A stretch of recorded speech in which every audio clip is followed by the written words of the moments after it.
Vote the bastards out. General election, hopefully within the next 12 months.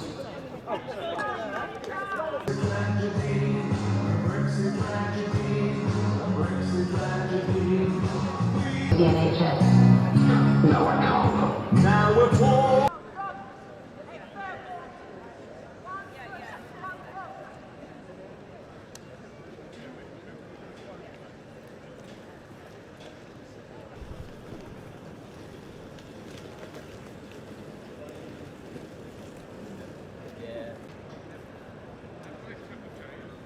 Hello, can I ask you for a short interview before you go into the conference? Not the best person to ask. Okay.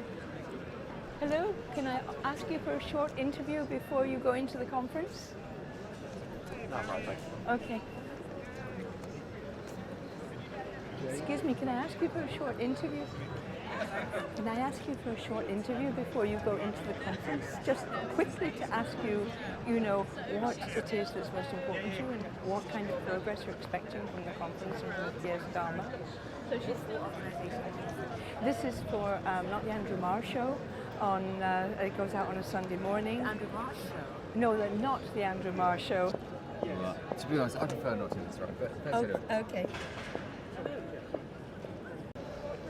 Can I just ask you for a quick interview before we go in? Who are you then? We're an independent production company making a pilot for a film on the history of Labour Party.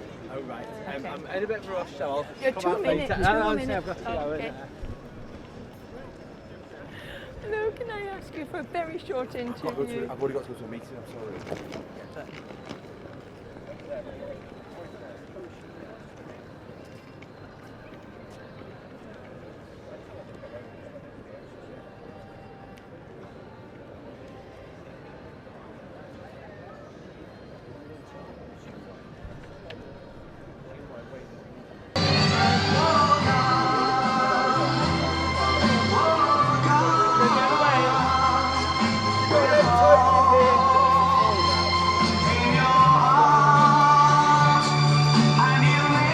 But why are you here, given what has happened, given the attacks on Hamas, by Hamas in Israel overnight, this weekend, the timing of this is insensitive.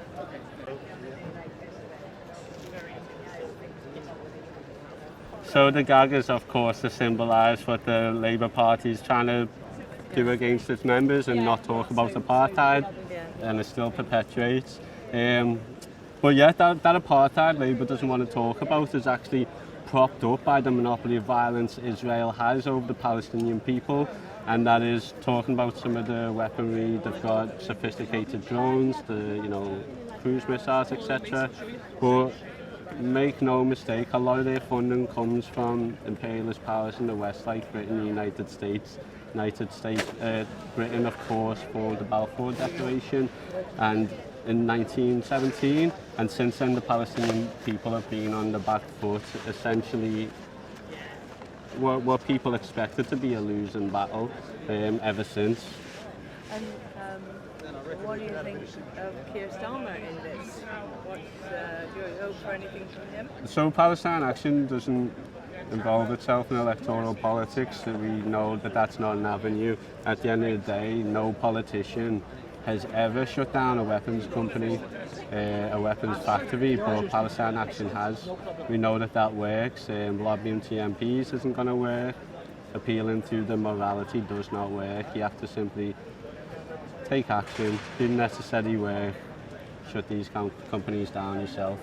And what do you think of Keir Starmer's past in the trilateral? Have you got any opinion on that? I wouldn't know what to speak about that. I don't know anything about it. I've never heard of the word. Okay. So what are you going to be doing in Liverpool over the next few weeks during this terrible thing that's going to be happening over the next few weeks? Personally, what I'm going to do is I'm going to definitely network with all the long-time comrades who supported Palestine in Liverpool. So there's multiple groups and organisations, and I'd just love to get to know them better as people and individuals, and seeing ways in which we can work together to talk about important issues like apartheid or Britain's role and complicity in Israeli apartheid. I myself have been thrown out of the Labour Party, in fact, for being anti-Semitic because of my anti-Zionist protests, and because I stood up for the JVL people who are being thrown out of the party. For me, the real nadir of the party was when they started investigating Reva Joffe, who was my great hero as an anti-apartheid person in the South African struggle.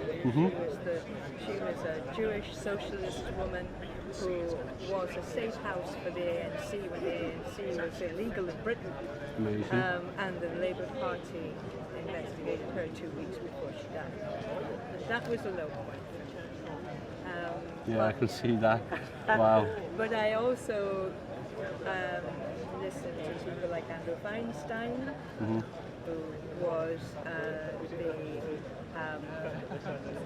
was the private secretary of Nelson Mandela. Correct, and who is a great fighter against apartheid in Palestine. Oh, tremendous. Standing against Stalin in Canada.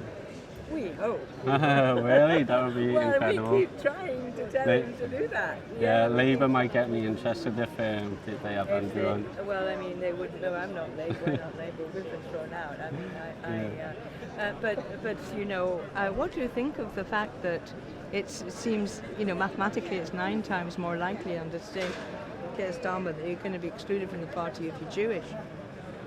I mean, I think it just speaks to lobbying, really. I mean, at the end of the day, I think that these politicians are ultimately getting financial gain from it. That's all they care about. They don't care about anything else. It's the only reason why they side with those, of course. They could be thinking of the career as well. They want to go further. It's a really difficult situation, but one thing I can say for certain is that the rabbis who are anti-Zionist, you know, being anti-Zionist isn't equivalent to being anti-Semitic. Of course, that's what we've been thrown out for. Yeah, I know. Yeah, Outrageous. and as I keep saying, you know, numerically speaking, the greatest number of Zionists are actually American fundamentalist Christians. Yeah, that's on the recent videos. Actually, you'd see obviously the rocket attacks in Tel Aviv and the reactions out of the people on the ground, civilians. They just sound like California people, you know what I mean? You can tell that it's literally not where they're from, it's not the home. It couldn't happen in South Africa, it can't happen in Palestine.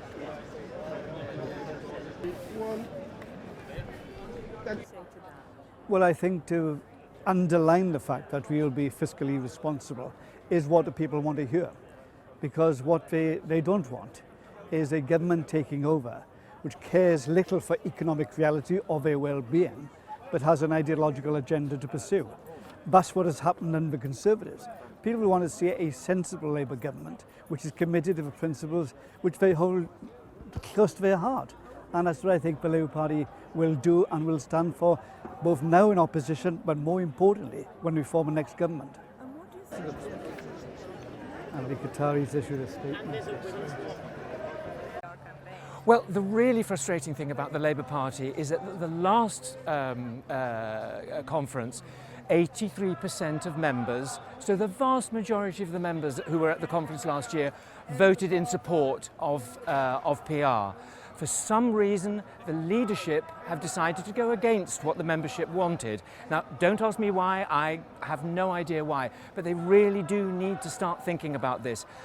I've spent most of my adult life under Conservative governments, and PR is not an anti-Conservative issue. It's not just about getting the Conservatives out. Of course, we all know the Conservatives are going to go in the next election anyway, thank goodness. But there aren't enough different voices in Parliament. There simply aren't enough. They say cut back, we say Fight back! Cut back! Fight back! Cut back! Fight back! They say cut back, we say fight back! We're here to demand that the Labour Party under Keir Starmer makes a clear commitment to the abolition of tuition fees, for living grants for all, and an end to the marketised system of higher education that has been ratcheted up since the Blair government's reforms. Since 2010, higher education reforms by the Tory Lib Dem coalition, there have been cuts to government funding, an expansion of the student loan system, and of course the famous trebling of tuition fees, which now stand at over £9,000 in England. This set of changes has been brought in together with a general neoliberalisation of universities, more casualised labour, decreased pay and decreased pensions for workers in HE, higher salaries for university managers and more private institutions getting their foot in the door in the HE market.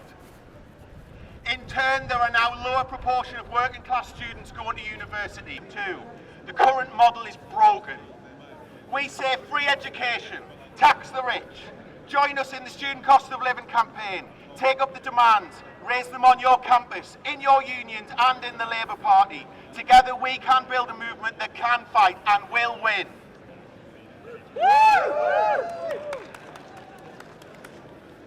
No ifs, no buts, no education cuts! Labour's just lost the plot. If you can't stop projects like HS2 and do things like that, then what hope does this country have? Yeah. If the Tories have already messed it up for 13 years, what hope do you have if Labour's going to be the next ones in power? Yeah. So you think that they're certainly not going to reverse the HS2 decision? I don't think they will, because it would just make them look as bad, because they are the ones that set it up originally in 2010. And people don't understand that it was Labour and not the Conservatives all those years ago. Your long-term strategy flag here. Where you back, please? You, madam? I'm here for work as well as a member. So, sorry? No, I'm not. But it's probably better that I don't, because we're trying to be like cross-party in our. So I won't be on camera about the stuff we're doing at conference right now. Okay. But thanks for offering. Could you talk generally about the Labour Party or not? I think it's probably better if I just don't, just for now. But thank you very much. Sorry. Not leadership approved. Not leadership approved. Long-term strategy flag. I was very impressed that he promised, and Angela Rayner promised, to build more houses. I was very impressed by that, because I was quite sceptical going into this, because he hasn't really spoken about housing enough. But he did do that in his first speech at conference, so we'll have to wait and see. So at the NEC meeting last week, the Labour leadership brought forward proposals for these new rule changes, and they're going to be presented and debated at conference for delegates and CLPs and trade unions to vote on. This is just a year after Martin Ford reported serious issues in the party's responses to anti-black racism. It continues a pattern of marginalisation of equality issues after Women's Conference was downgraded earlier this year, and the new democratic structures for BAME and disabled members were totally scrapped. So barely a year on from the Ford report, the rationales that were offered to justify this downgrade of equality positions of CLPs simply don't stack up. This is nothing less than an attempt to disempower members from marginalised groups at a time when the leadership is consistently failing to stand up for their rights in the face of far-right Tory authoritarianism. In my experience, equalities is just for optics for most political parties, and while the Labour Party likes to think it is the party of equality, in my opinion, its actions say otherwise. Equalities is always the last to be prioritised for resources, and it's always the first to be on the chopping board. All political parties exist because of their core support, and people whose sense of political and social being have a party that is part of their identity.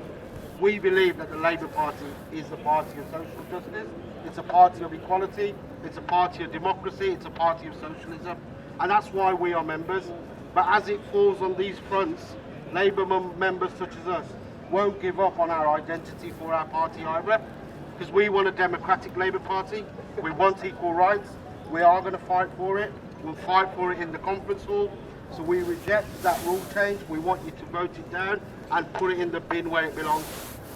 That these changes to equalities roles in CFBs are going to have a really serious negative impact on democracy at the very grassroots of our party. From a young person's perspective, there seems to be absolutely no logic in making these changes. Young people need dramatic and radical change more now than we ever have, more than 2017, more than 2019. The housing crisis is worse. The crisis in education, in our public services, is worse. The climate crisis is accelerating at a rate I don't think any of us were expecting, and we can see that all across the world right now. Perhaps it is precisely because it is young people who are facing these issues, and because it is the marginalised groups in our party who are on the front line of these issues, that they want to restrict our democracy. Because they know it's young people and marginalised people who are going to ask and vote for free education policies. We're going to vote for strong and radical policies on the climate and on jobs and publicly owned utilities and transport. We can't stop fighting because they're trying to take away our voice because they don't like what we're going to say. We know that these changes are so important that the party adopts, because getting into government isn't just about words and hollow messaging. For marginalised groups, young people, all the people being affected by these equality changes, it's about genuinely transforming the lives of millions of people across this country, which is why we can't stop fighting. Thank you. So hi everyone, I'm Ruth, I use they them pronouns, and I'm from Labour for Trans Rights. We're a group set up to challenge transphobia in Labour and to organise to push Labour to unequivocally stand with the trans community. And we stand against the party's attempts to move to scrap mandatory CRP equalities officers. It will silence members who need their voices heard most. It will remove opportunities for representation from members who should be listened to. It's a difficult time to be queer at the moment. It's particularly a difficult time to be trans. We're seeing the most right-wing Tory government in decades coming once again for those who are marginalised. Rishi Sunak's speech was a spout of transphobia and hate speech. Steve Barclay saying that trans women should not be allowed in women's wards, and Suella Braverman denying queer people fleeing persecution the right to take asylum. At times like this, we desperately need representation, and we desperately need representation within our party. We need those in our party speaking out against the oppressions we face. We need equalities embedded at every level of our party. Our rights should not be an optional extra. Our voices should be uplifted and centred. We should be working together to build a society free of marginalisation, where no one is held back. Now more than ever, our party needs to listen to marginalised voices. Without us, Labour cannot provide the transformative change that this country so desperately needs.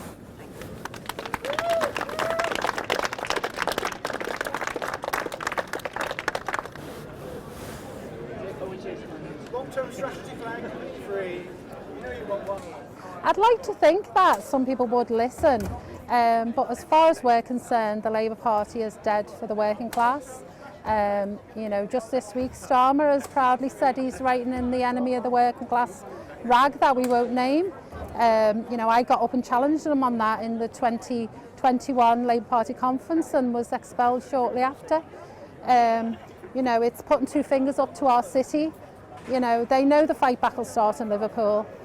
We need a party that will really represent the working class, you know, and that is not going to come from the Labour Party. We saw when Jeremy got elected, they're never going to let that happen.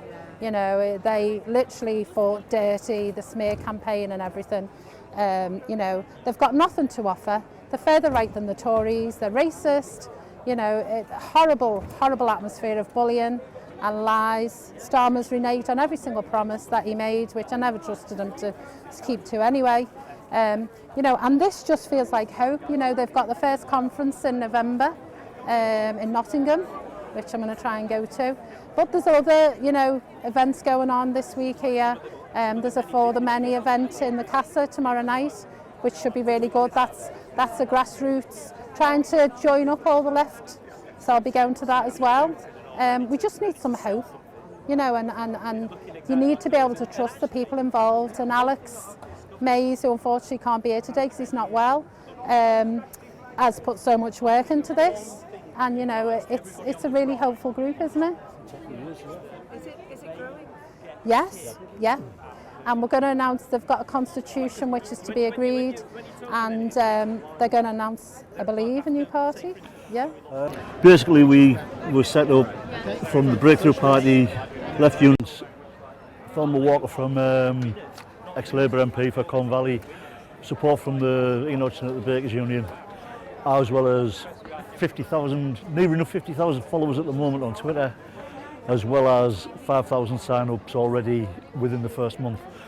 So we are growing, and rather than being just another left party, we are trying to bring all other parties along in with us. We're speaking to other parties about not being another left splinter group, if you know what I mean.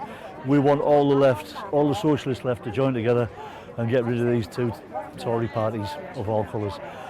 That's basically it. Yesterday by listening to John McDonnell at the World Transform, I've been struck by him saying we need some policies of transformation. You must have heard of us then. And then he said, because we're not allowed to say revolution anymore. Oh, well, fair enough. Yeah. So obviously you agree with John McDonnell, but he feels... I thought John McDonnell, he needs to realise that the socialist side of Labour is now dead, as we're trying to prove. They don't speak. I mean, I've been Labour 45 years. Most of the people in the party, in Breakthrough especially, were all ex-Labour members. And when they've took that surge to the right and they've started purging people, they've started getting right-wing MPs parachuted into left-wing constituencies. It's not a working man's party anymore. They've proved that. And for us to sit by and just tick the box and say, okay, we'll just keep supporting you, which is what they were expecting. They've got to realise they've lost the left. And the rest of the left who were still in Labour need to realise that they think, you know, we're all just going to tick Labour on the day when it comes to an election, and we're not. There's going to be other alternatives. And the sooner they realise that, it's going to be a massive defeat for them at the next election. John McDonnell said that these things come in waves, and that what we have to do is vote Keir in, and then of course there will be a great wave, like in the Japanese print. A great wave will come from the grassroots, which will unstabilise him because of his inability to do what needs to be done. What do you think of that? We haven't seen that before, have we? With Jeremy coming in and all of a sudden, oh no, he's anti-Semite, and oh no, he's racist, and he's this. They don't want a left-wing side of Labour. The only wave that's coming is a left wing going bye-bye. That's the only wave that's coming. And the socialist side going, ta-ra, you've lost us. And that's not just the people here, that's 50,000 people already who are saying, you don't speak for us anymore. What's the difference when you said 50,000 followers and 5,000 sign-ups? What do you mean? Do you mean... We have, on Twitter, there's, you have the followers as you do, we have to try and reach out to them. So at the moment there is a core of us, about 4 or 5 of us, are answering each and every one of those 50,000 people and inviting them to join Transform when it does become a party. We've got 5,000 already before it's become a party, and we're hoping that the rest are just hanging on, see where we go with the direction, realise what's happening and how many people are supporting us, and we will see a big increase because we're seeing it everywhere we go. We're seeing more support. And do you think that that will increase exponentially when you are declared a party? Yeah, definitely, because when we hold our own meetings and we speak to people in our own constituencies, I mean, I'm from Sedgefield, I'm from Tory Blair's old constituency, and we've now got a Tory politician there who's still telling people the Leamside line's going ahead. You know, that's what we've got to put up with, is people lying to us all the time. And people can see it. It's like, we're not invisible anymore. You can't lie to us and just think we're going to turn up on the day and vote for you. We know what's going on through social media. We know the ins and outs. We know who's lying. We know why they're lying. We not want to say lying, but you know there are. I mean, you just look at Boris. And you look at Keir, all the promises he made to get elected, just to throw them aside. And then, like you say, oh, you know, the left will still stay with us, and, you know, there'll be a surge from there. They won't, the left's gone. The left's left you. Can I ask you a personal question that you might not want to answer? When we were electing a leader of the party after Jeremy, did you vote for Keir? No, but I also didn't vote for Corbyn the first time. Right. I voted for Andy Burnham. You voted for Andy Burnham. Yeah, so I'm not one of these what you might call Corbynistas. I do agree with everything that he was saying, and I voted for him the second time because I was still one of these Labour supporters who wanted to get behind the leadership, and at the time I felt they were being at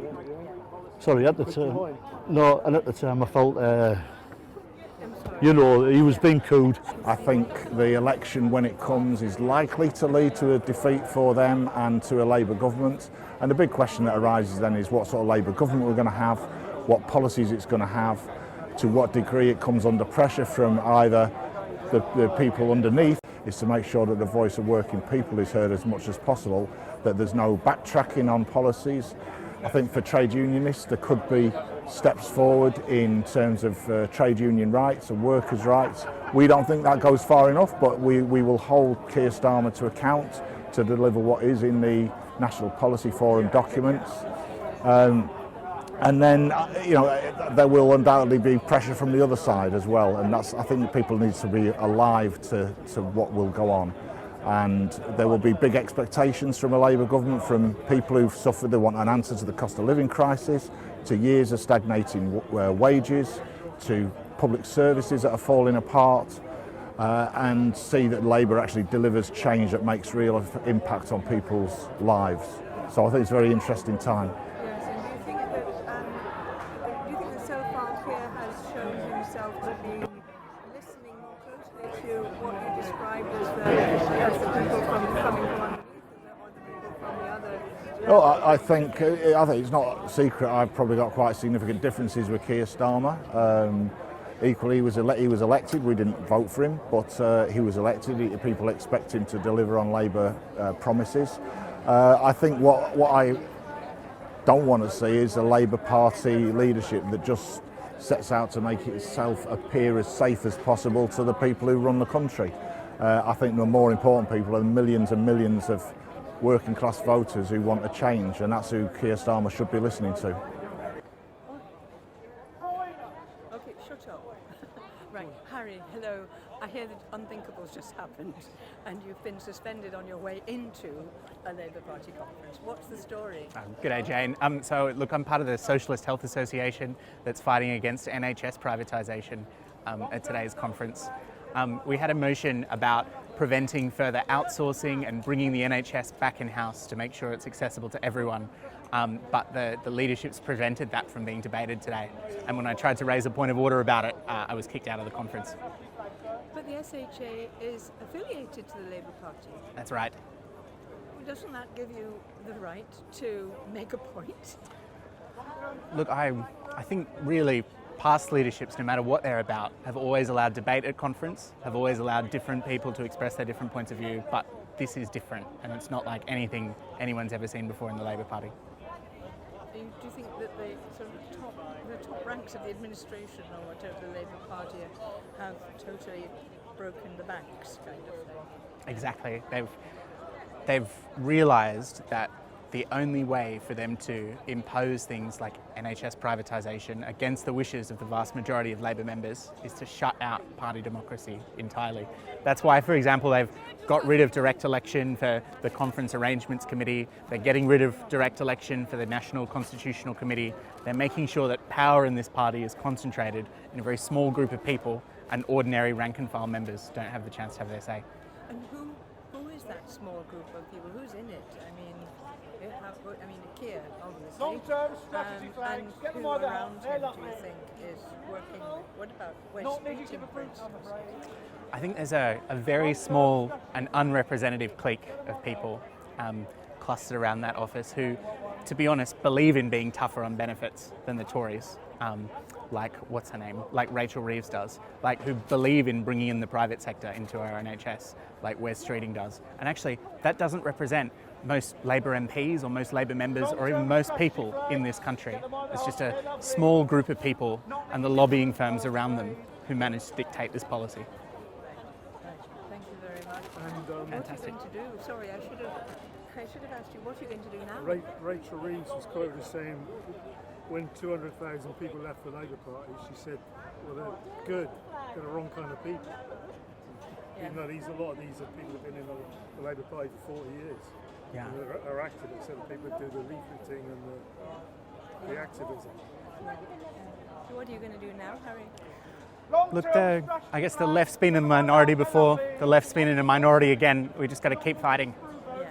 And what are you going to do? What's the SHA going to do if they're not going to be allowed to bring their points to the Labour Party? Are they going to remain affiliated, do you think? I think we've got to stay within the tent, but also we've got to bring the case directly to the public. Right. Yeah. Right, exactly. So you think that there is a role for people inside the tent? Because John McDonnell was arguing for that yesterday. He was arguing for keeping your team on the field, so to speak. When you see how quickly people get thrown out, it's quite worrying that they're pointing to very good left-wing MPs like Oussama Begum, people like that.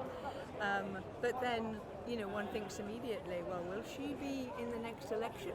Will Labour actually be putting those women up? Because if, as you say, there's a leak running it, so what's going to happen? I mean, if they're going to be able to repress everything within the Labour Party, what is your organisation going to be able to do in the future? I think, to be honest, they don't call it struggle because it's easy, and I don't have all the answers. But all I can say is we've got to keep fighting however we can. And at the moment, there is no alternative to the Labour Party, and trying to take it over, trying to influence people in it and convince them to adopt our point of view is the only way that people on the left have ever managed to change this country. Okay, so you don't think that the Transform Party or direct action in the streets or any of those things is as important as remaining within the Labour Party ranks and trying to change policy there? Direct action, absolutely. Direct action changes government policy, changes the Labour Party's mind. But looking at other parties at the moment, I could be wrong, but I don't think any of them are a viable alternative to the Labour Party. Yesterday we were filming at a very, very good demo in front of the Liverpool Women's Hospital and listening to the midwives, and that was extremely moving. And do you think that kind of demonstration is worthwhile? Absolutely. It brings people together, it raises their awareness, it reminds people that there is a chance for a small, motivated, organised group of people to change the world, because it's the only thing that ever has. Can you just describe again what happened today? Oh yes, what happened, Harry? Tell me, step by what step. What people said to you? What happened? So today we tried to bring a motion to end privatisation of the NHS and ban contributions from private healthcare to Labour MPs. That motion's been excluded from Labour Party conference, as in it won't be debated by delegates at all. When I tried to get up and raise a point of order and say, look, whatever you think about it, we should at least let us debate it, I was escorted out of the conference by security, had my pass taken away, and I've just found out I've been suspended as a member of the Labour Party. Thank you, Harry. Wicked. Guys, thank you so much for everything you're doing. Really appreciate it.